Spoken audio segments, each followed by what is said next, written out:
Hi, I'm Emma Donoghue, author of The Pull of the Stars, and I couldn't be more honoured that this novel about a previous pandemic has been chosen as the Barnes & Noble Book Club pick for August. The funny thing about this novel is that even though I'm publishing it during COVID, the writing had nothing to do with that. It was in 2018 that I began this novel because I was inspired by an article I read about the Great Flu of 1918, and I thought of it as a long-distant, terrible calamity and drama that happened worldwide, killing 3% of the world population.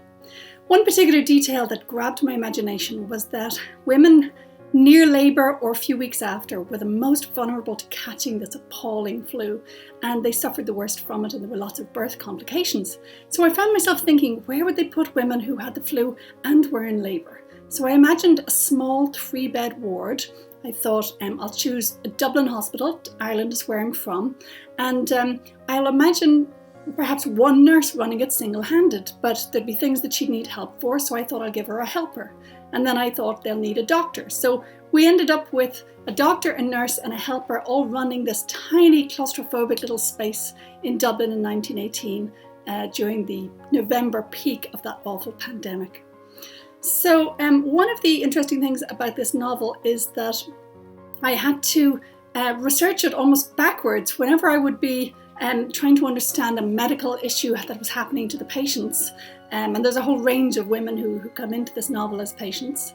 I've had to research it as correctly as possible on, modern medical websites, but then I would sort of take away all the modern elements by saying to myself, did they have that back then? Did they know that back then? So very often what I'd be left with was that the 1918 medical policy on that particular topic was watch and wait. There was so much they didn't know. They didn't even understand about viruses, and they had no correct medicines for this terrible flu, and they just had to rely on the kind of tender nursing to try and help people through this by keeping them well rested and well fed and cleaned.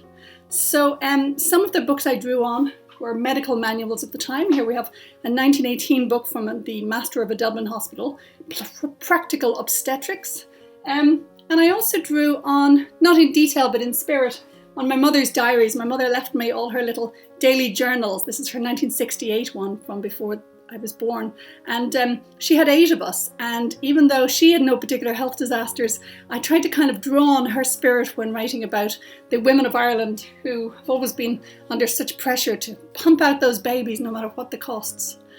One thing I really became aware of when I was writing The Pull of the Stars was how political health is.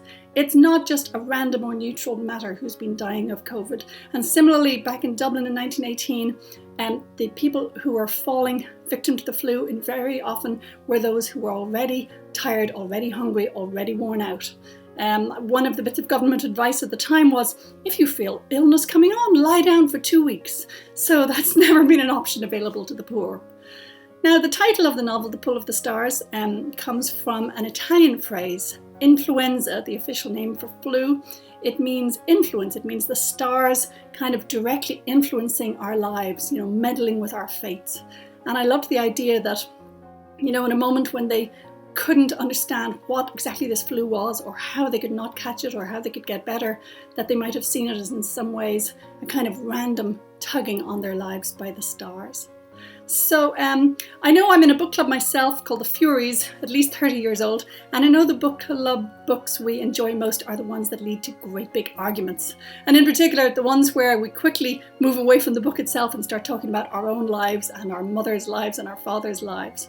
So I really hope The Pull of the Stars provides a lot of meaty material for book club discussions. I think you can get a special Barnes & Noble book club edition of The Pull of the Stars at bn.com or in store. And I'm really looking forward to doing a live event in September. So I'm very honoured to be part of this, and I hope you very much enjoyed The Pull of the Stars.